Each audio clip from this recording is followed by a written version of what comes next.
My hope is to do a three-part series, with this being the first of the three-part series, and I call it the Jewish story: scribes, artists, and storytellers. Just come out of Pesach. Well, actually, we're in Pesach. We just came out of the Seder, and there's so much about the Seder whirling and swirling around the Seder that has to do with storytelling. Whether it's the central part of the Seder, which is Magid, which is the telling of our, the Exodus from Egypt. But there's isn't there also another side thing, another subplot happening in the storytelling at Seder, right? There's the actual stories that are going to come out of the Seder itself, right? And I noticed this. I was really conscious of this particular year for a number of reasons, because this past Seder for us and for many of us was very, very different. It was different in the way that, you know, the number of the people who would normally be there that, around the table, weren't, because of the coronavirus quarantines and isolations and restricted travel. And so, right, there's this refrain, there's this repeated line that keeps coming up, yeah, like, we'll be talking about this Seder in years to come, right? Did you have that at your Seder? You know, this idea of saying, wow, here I am, you know, by myself, or just with a few people, or, you know, isn't it usually we try and greet our neighbors, and the very fact that we'll be talking about this from years to come. I thought that was really kind of cool, that that within the story there are these other stories going on. I thought it was also really nice that that alongside the telling of the story of the Exodus is also these stories, these family stories, yeah, these stories that just kind of accompany us during the Passover Seder. And I know I'm totally guilty of this, and I know that I'm repeating the same family stories year after year after year, and I hope my wife and children forgive me. But right, it's the same stuff, and some of it's funny and some of it's sad. And there's this idea of storytelling. I call it the biography of our people, the biography of our people, because we can look at another word for biography. We could use the word history. We could look at the history or the DNA of the Jewish people, and yeah, we can use timelines, right? We can use history books and giving us the facts and the dates, and that's really important. All that stuff is extremely important. But then we have this other thing that's flowing, this energy that's flowing and weaving together those historical moments, that timeline, and that's telling the story.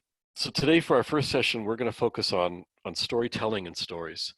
I love them. Leah, my wife, told me many years ago. She said, you know, there's enough people giving sermons, there are enough people giving lectures. She said to me, go and tell stories. And I think that that's a very powerful idea, and I love them.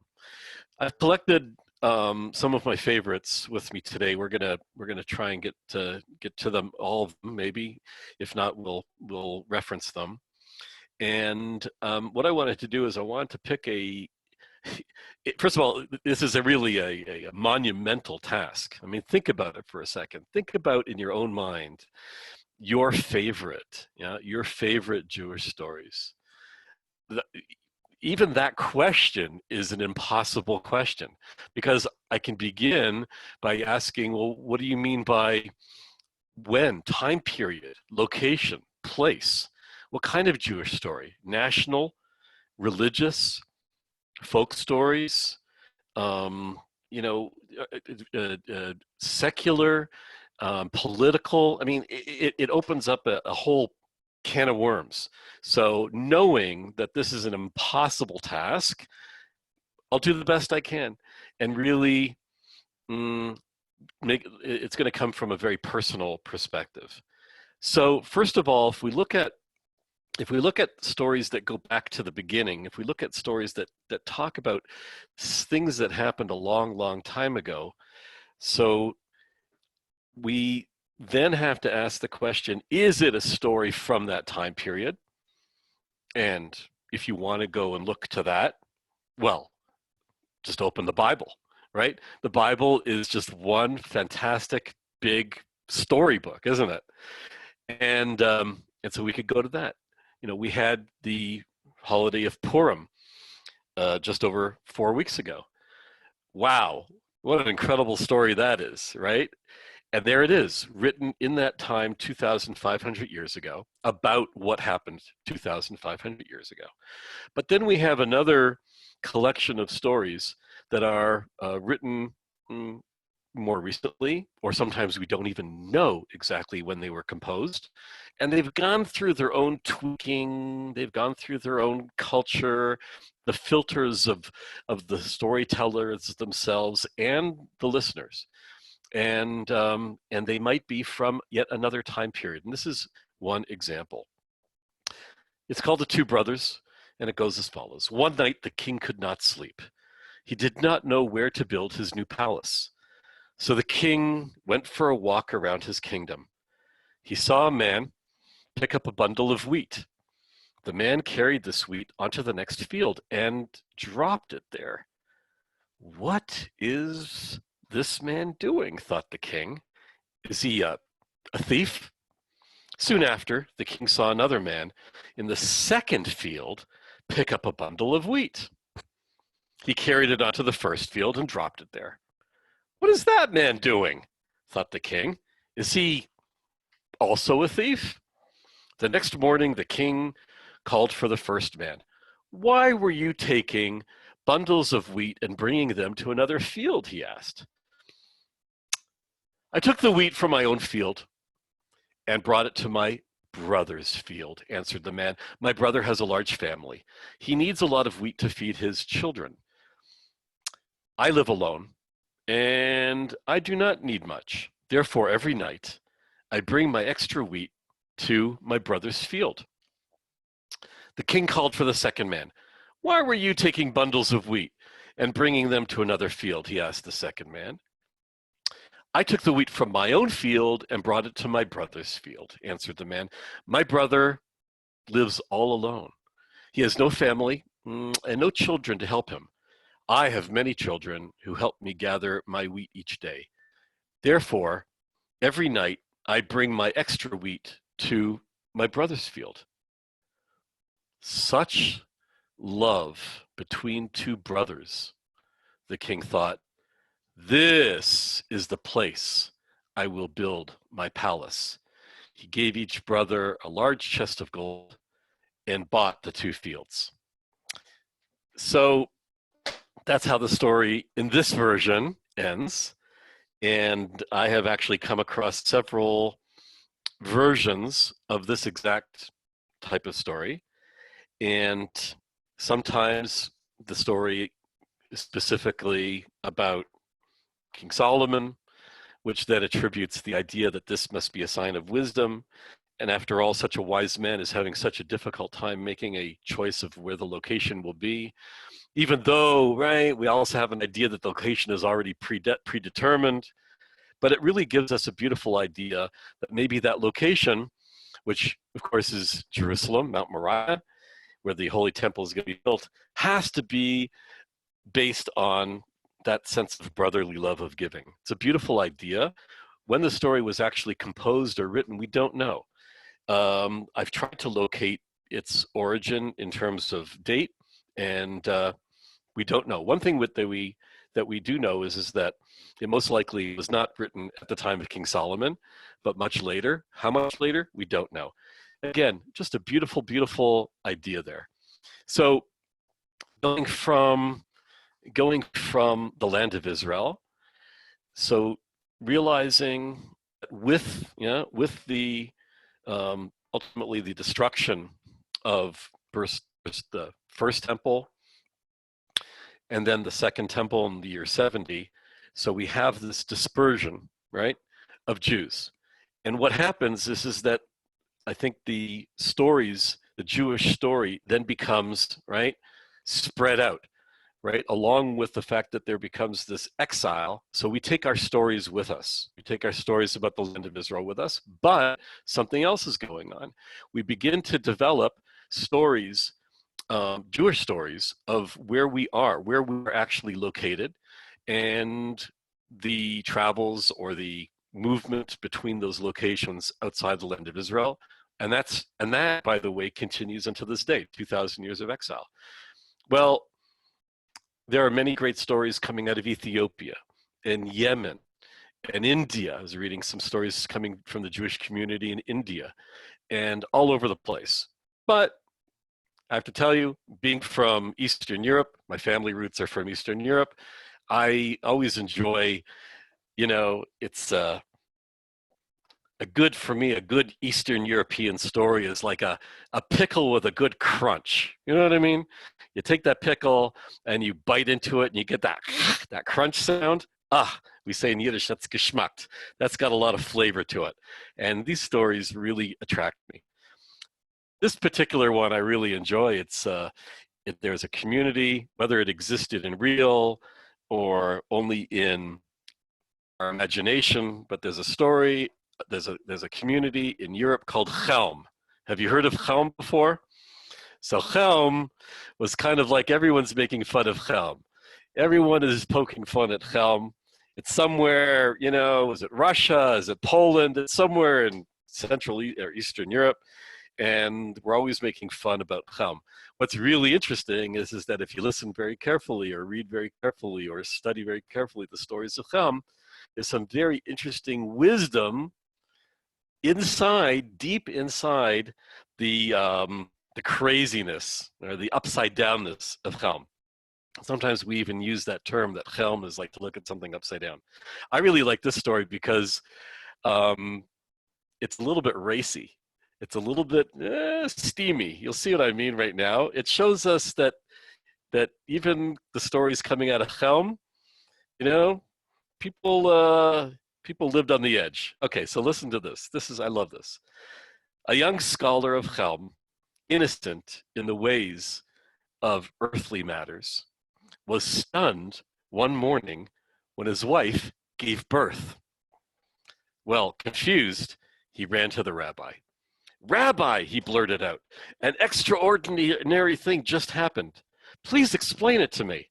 My wife has just given birth, although we have been married for only 3 months. How can this be? Everybody knows it takes 9 months for a baby to be born. The rabbi, a world-renowned sage, put on his silver-rimmed spectacles and furrowed his brow reflectively. The rabbi said, "My son, I see you haven't the slightest idea about such matters, nor can you make the simplest calculation. Let me ask you, have you lived with your wife 3 months? Yes. Has she lived with you 3 months? Yes. Together, have you lived 3 months? Yes.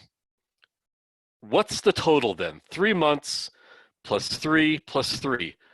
9 months, Rabbi.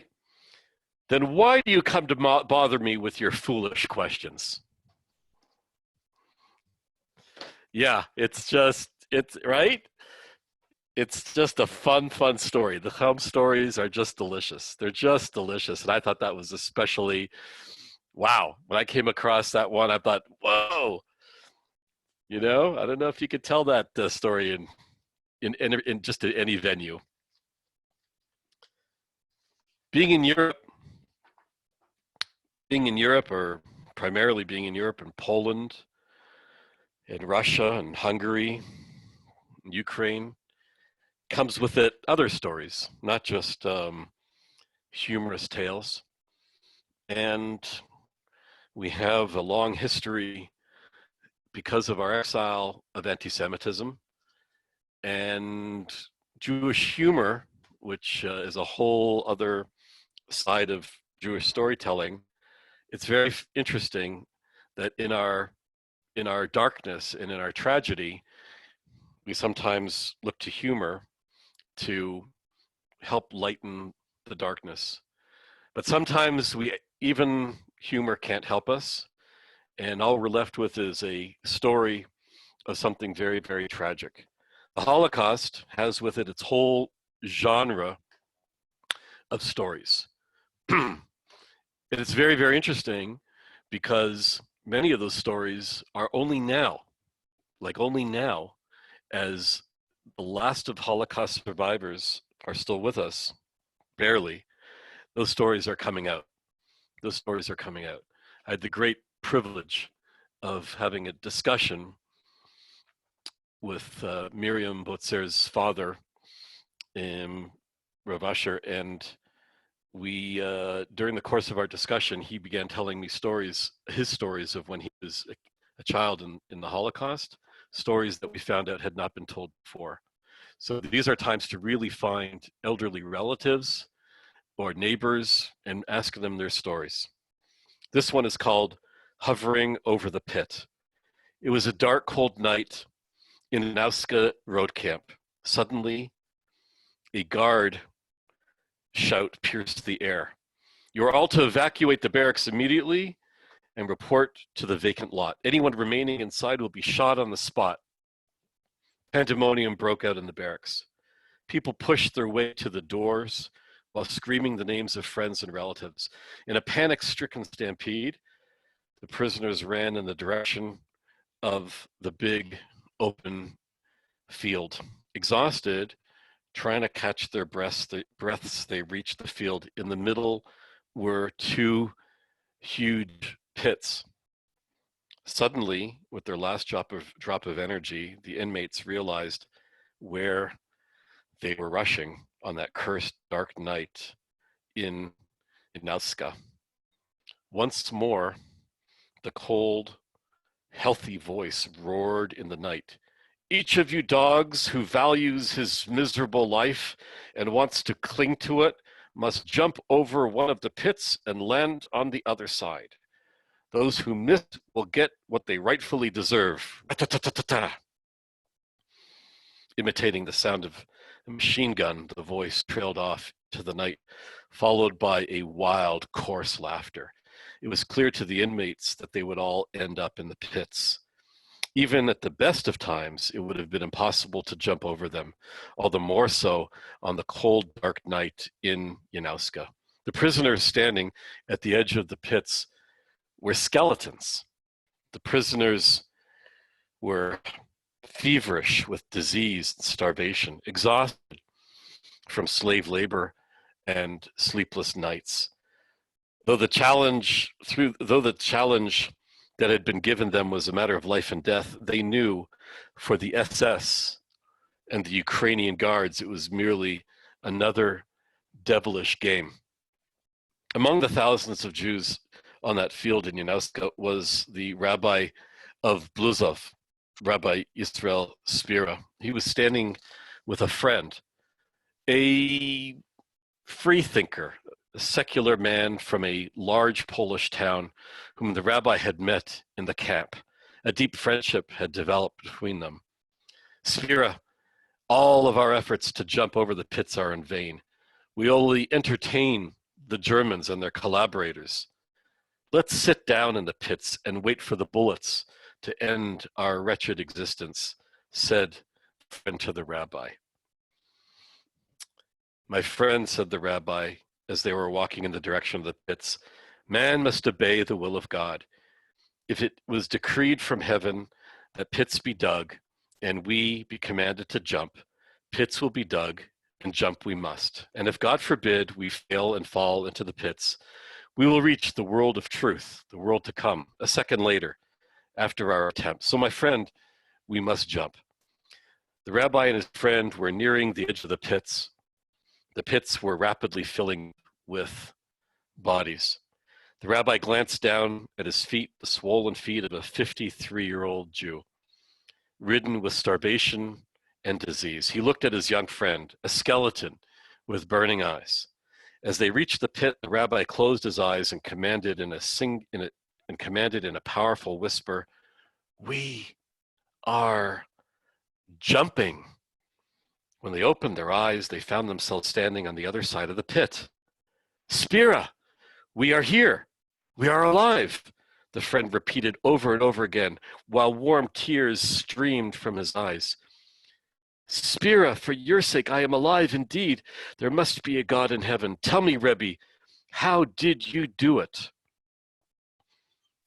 "I was holding on to my ancestral merit. I was holding on to the coattails of my father and my grandfather and my great-grandfather of blessed memory," said the rabbi as his eyes searched the black skies above.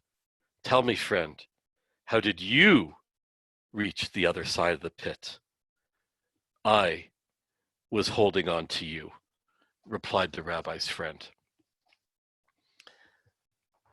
The stories from the Shoah, from the Holocaust, are as far-reaching and as vast as the people who experienced, suffered, survived, or died in the Shoah.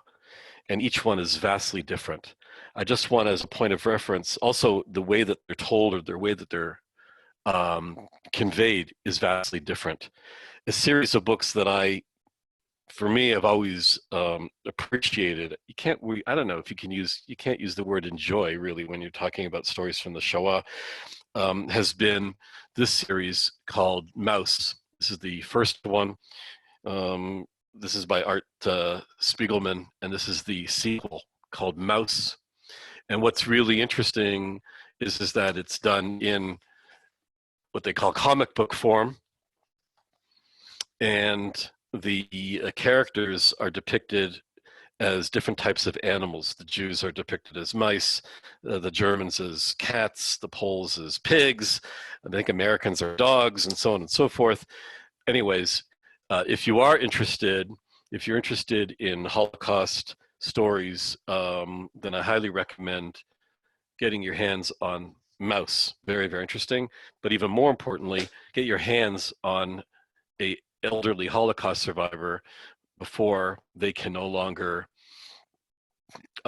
tell you the story, before they can no longer tell you their story.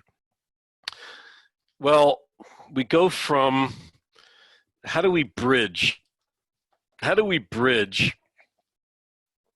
Europe, or for that matter, any place outside of Israel with Israel? How do we make that synapse? Well, so many stories, so many amazing stories over the centuries, long before there was such a thing as the state of Israel, kept us connected between wherever we were, anywhere in the world, and the land of Israel. There are many examples, but I have to tell you, my favorite is the story called The Fable of the Goat by Shai Agnon. Now, Shai Agnon, his full name was Shmuel Yosef Agnon, and he lived from 1888 until 1970. And he's from he's a Landsman of mine. He's from Galicia. I'm actually not from Galicia. I was actually born in Toronto, Canada, but my grandfather, my Zeta Yoel, he was from Galicia. So, I say I'm from Galicia. And interestingly enough, my wife Leah, so she's born in Detroit, Michigan area, and her parents were born in the States, and her grandparents were born in the States, but one side of her great grandparents were also from Galicia. So my wife Leah is also a Galicianer. What can I tell you? My mom's a Galicianer, and that's what we are. Okay, so Shai Agnon was a Galicianer, and then he moved to Israel. So he definitely understands the diaspora Israel connection. This is a great story, and by all means, I forgot to mention this at the beginning.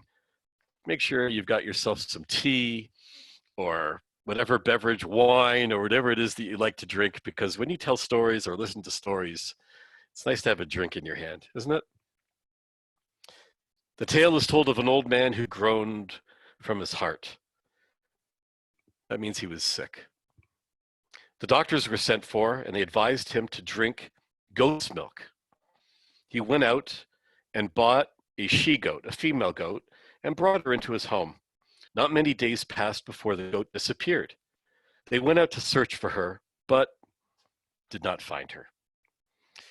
She was not in the yard, and not in the garden, and not on the roof of the Beit Midrash, the house of study, and not by the spring, and not in the hills, and not in the fields. She tarried several days and then returned by herself. And when she returned, her udder was full of a great deal of milk, the taste of which was the taste of Eden, the Garden of Eden. Not just once, but many times she disappeared from the house. They would go out and search for her and would not find her until she returned by herself with her udder full of milk that was sweeter than honey and whose taste was the taste of the Garden of Eden. One time, the old sick man said to his son, "My son, I desire to know where she goes and whence she brings this milk, which is so sweet to my palate and a balm, a medicine to all of my bones." His son said to him, "Father, I have a plan." He said to him, "What is it?" The son got up and brought a length of cord. He tied it to the goat's tail. The father said to him, "What are you doing, my son?" He said, "I am tying a cord to the goat's tail so that when I feel a pull on it, I will know that she has decided to leave, and I can catch the end of the cord and follow her on her way."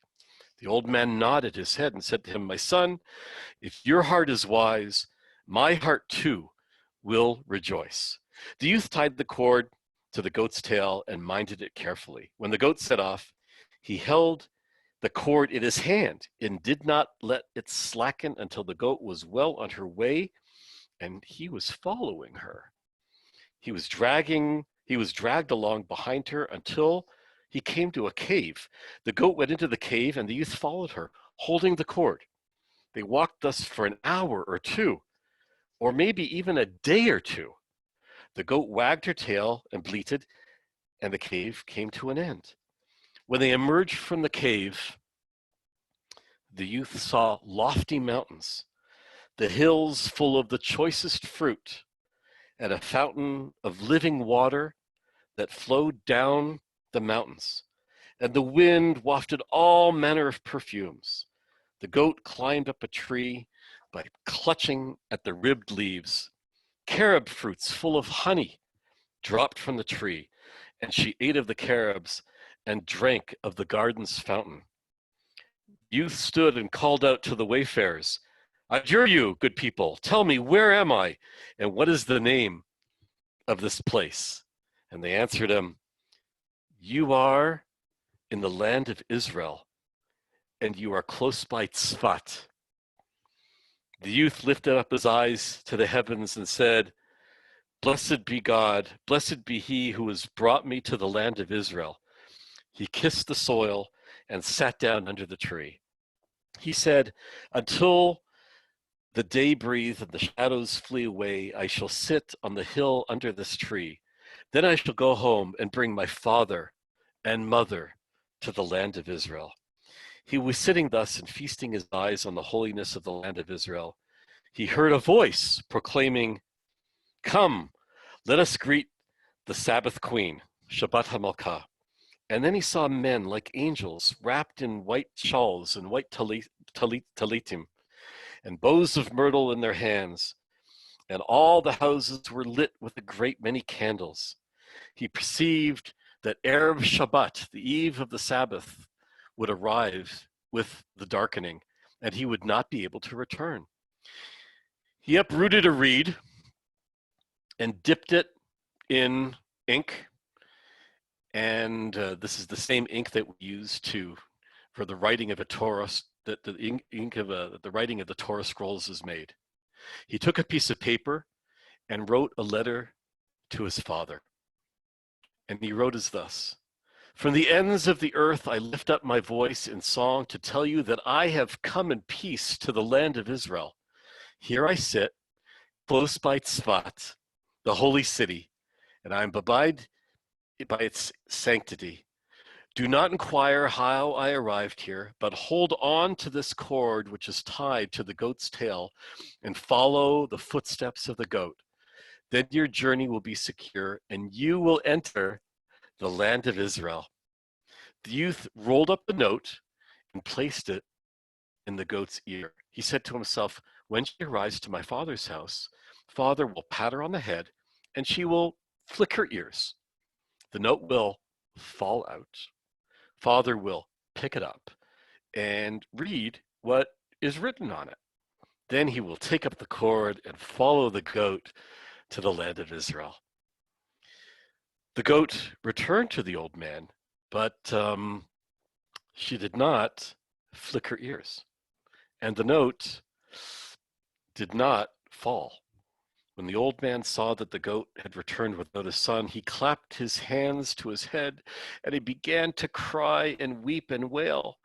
My son, where are you? My son, would that I might die in your stead. My son, my son. So he went weeping and mourning over his son, for he said, an evil beast has devoured him. My son is assuredly cut into pieces. And he refused to be comforted, saying, I will go down to my grave in mourning for my son. And whenever he saw the goat, he would say, woe to the father who banished his son, and woe to her who drove him from the world. The old man's mind would not be at peace until he sent for the shochet, the butcher, to slaughter the goat. The butcher came and slaughtered the goat. And when they were skinning her, the note fell out of her ear. The old man picked up the note and said, my son's handwriting. When he had read all that the son had written, he clapped his hands to his head and cried, Vey, vey! Woe to the man who robs himself of his own good fortune, and woe to the man who compares, and mixes up good with evil. He mourned over the goat many days and refused to be comforted, saying, woe to me, for I have gone up to the land of Israel in one bound, and now I must suffer out my days in this exile. The story concludes, since that time, the mouth of the cave has been hidden from the eye, and there is no longer a short way.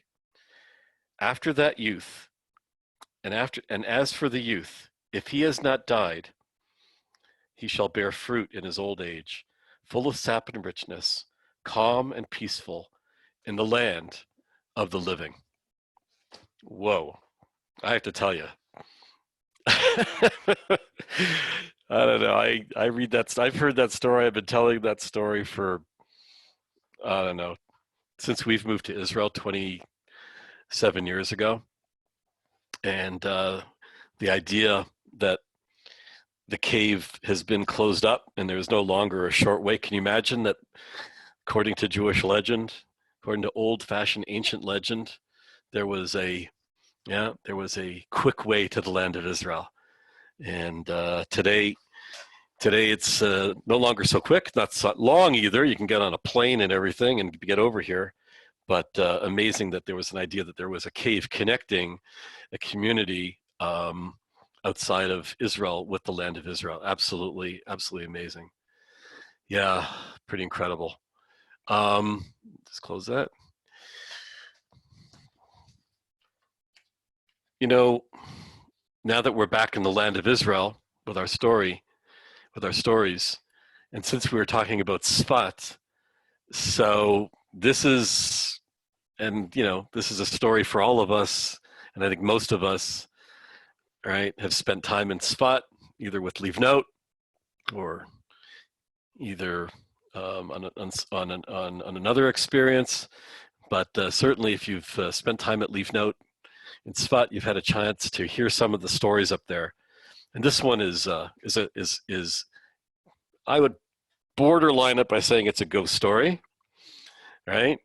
Tzfat is filled with amazing ghost stories, uh, and um, and it's one that has been told for a long, long time. This story actually is, from what I could see, is approximately 300 years old. Approximately 300 years old, and or it could be more recent. It could be older. Again, we don't have a date for it, but it really gives us a beautiful snapshot into Tzfat. And the end is a very, very, I think, a very surprising end, and a very interesting ending to the story. It's called the mock marriage. It happened on one occasion in Tzfat, may she be builded up and speedily in our days, that some young men went out to stroll in the countryside. While they were sitting down, they saw a finger moving up and down, right, kind of from the ground. It looked like a finger. It was like a stick. And one of them jokingly said, "Who will place this ring on the finger as a wedding ring?" At this, one of them rose and placed his ring on the finger, and the finger with the ring vanished into the earth. Okay, then all of them went down to the town again, and in due course, the matter was forgotten. Yeah, that's typical Tzfat. Like, that's couldn't possibly be anything like unusual, right? Yeah. After many days had passed, the young man was matched to a certain young woman, and when the time of the wedding came, the whole community came together for the Sheva Brachot, the 7 blessings. Okay. All of a sudden, a woman began shrieking, "What has the groom found wrong with me that he wants to marry someone else after he wedded me? If you arrange a trial according to the laws of the Torah for me, well and good. Otherwise, I will kill the groom and the bride. Here is his ring on my hand." She showed it to all of them, and they recognized it because the groom's name was actually engraved on it. The father at the bride at once took his daughter home, and joy was turned to sorrow, and the shrieking woman remained with the groom. Then Rabbi Yitzhak Luria, right, known as the Ari, sent for the groom and asked him privately, "Do you wish to marry this demon or not? Have no fear, for I can save you from her." Then the young man answered, "Who would be fool enough to marry a demon? Yet what can I do with my bad luck? If only I had broken my leg that day and not gone walking." "Sit down," the rabbi said to him, and ordered his helper to summon the demon for trial before him. The helper found her in the house, looked all over the house, but couldn't find her. He came back to the rabbi and said, "I have not found her." "She is in the house," the rabbi told him, "but she keeps herself unseen because she is afraid. Go back until you reach the ladder and say, 'I am sent by the rabbi. If you come with me, it is well. But if not, he will ban you and your family.'" And the helper did so. No sooner had he ended his words that the woman came down and followed him before the rabbi, who said to her, "What do you have to do with this young man? Go and marry a demon of your own kind." "Is that your judgment?" answered the woman. "Can I marry anyone else after he wedded me with his ring?" That was a wedding in error," said the rabbi, "for he never saw your face, and he did not know that you are a demon. It was only a joke that he placed his ring on your finger." Yet she went on answering him back at every statement until until a great length, and the rabbi finally said to her, "Even though the law does not require it, I shall instruct him, the groom, to give you a divorce. And if you do not wish to receive it, I shall put the ban on you," right? "A cherem on you and all your family." He brought over a scribe, and the scribe wrote her a divorce, a get. And she accepted it. Then he made her take an oath by the by the thread of the ban, that she would not harm the groom or the bride or anything that was theirs. And the demon agreed and left. The rabbi sent for the father of the bride and begged him to restore the wedding again, and the young man and the young woman were married, and they lived happily ever after. Well, I have to tell you, what do you do with such a ghost story? If it were a regular ghost story, you would say, "Oh, there's this." Can you imagine? It's like really, really frightening. He's walking along in the field, and he sees a finger sticking up, and or what looks like a stick or a finger. Can you imagine? And he actually marries like a dead person, a demon. And how horrific. You would think that that would be the basis of this story. They make it into like some kind of a Hollywood horror story, but that's not what's happening here. Everybody in Svat seems to be like, yeah, no problem. Somebody just got married to a demon who is from another world, no problem. And what seems to be the question is the legality of the wedding and whether or not a demon and a non-demon can actually get married to each other. And they're looking at, interestingly enough, if you listen closely, you hear that there's halachic, in other words, Jewish legal issues going on within this pretty far out horror story, which I thought was really interesting, that they're all kind of like, oh yeah, no problem, demons. Yeah, well, you go back and marry a demon and we'll marry a human and everything will be okay. I'd like to conclude, because really we could go on for days and days, but I'd like to conclude with a story that's definitely modern, and we know that it was written within the last few years, and it has to do with a situation that took place at the end of the Yom Kippur War here in Israel in 1973. And I love this story because it actually comes from a book of stories from my family. And I wanted to bring this to our attention today because stories can be written or can be read or learned from books. They can be heard at storytelling sessions. In Russia, and I had the privilege of being in Russia in 1997. So it was 6 years after the fall of the Soviet Union, and they were still trying to figure out what Russia was going to look like, and it was a tumultuous time. There was no real police force. The parks, I remember, were guarded by the mafia and gangsters. And by the way, they kept everything very safe and very nice. I got to tell you. And one of the ways of entertainment in Russia, which I learned is a long-standing tradition, is families gather together and they actually go to hear stories. They actually go to a storyteller and they bring their food and they bring their vodka and they bring their wine and everything, and they will sit for hours and hours listening to stories, which I think is amazing. Today, I guess we do that perhaps through video and everything, but wouldn't that be beautiful just to be able to go out and listen to stories? I think that's amazing. So whether you're doing that or whether or not you're collecting your own stories, and in the case of my family, actually writing it in a book. And this is the book called The Teach Chronicles. This is my mom's brother, my uncle, wrote a book. It's volume 1, and it actually says family stories. And something you may want to think about, especially if you happen to be alone for a little while, or not really planning on traveling or going anywhere for the next little while. This may be a really, really great opportunity to put down into words your own family stories. And I like this story very, very much because A, my uncle wrote it. B, it has to do with Israel. C, it's a modern story, and it's not a religious story. It's very much a human story, which I think is very cool. And finally, I like it because it doesn't have a happy ending.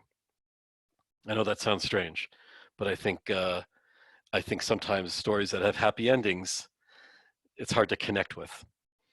This is called An Education in Hatred.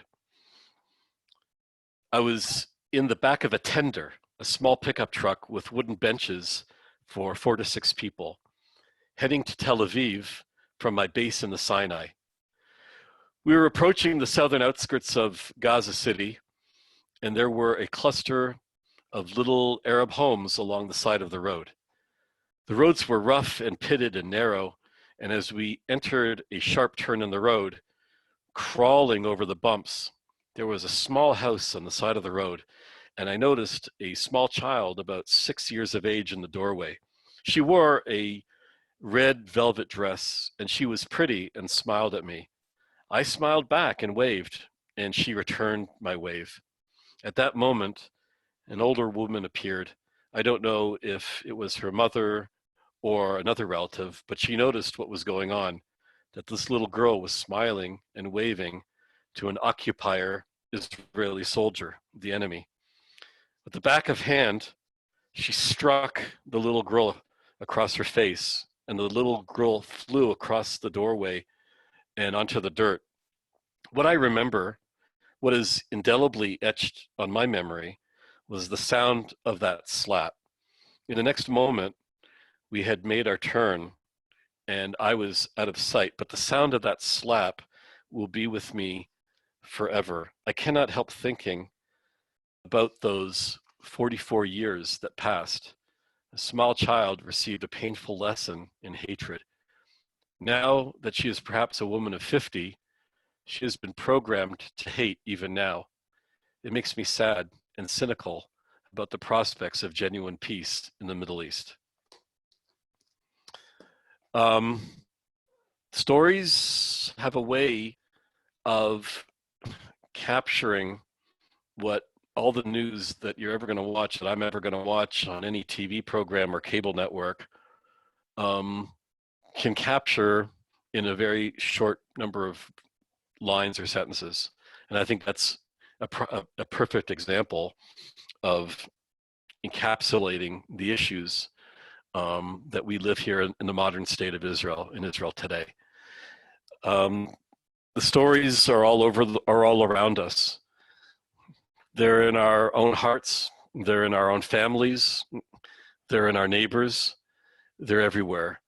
And I encourage you to find your own stories.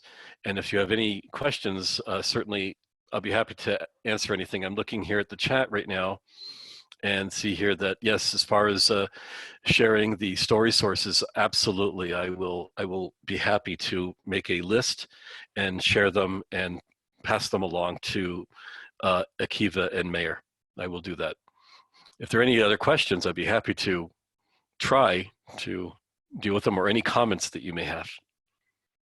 Is this something that is storytelling something that you enjoy? Is it something that you've had a chance to look into before?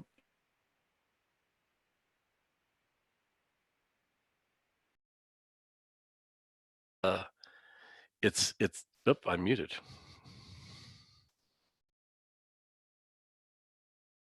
Okay, I'm unmuted. Right.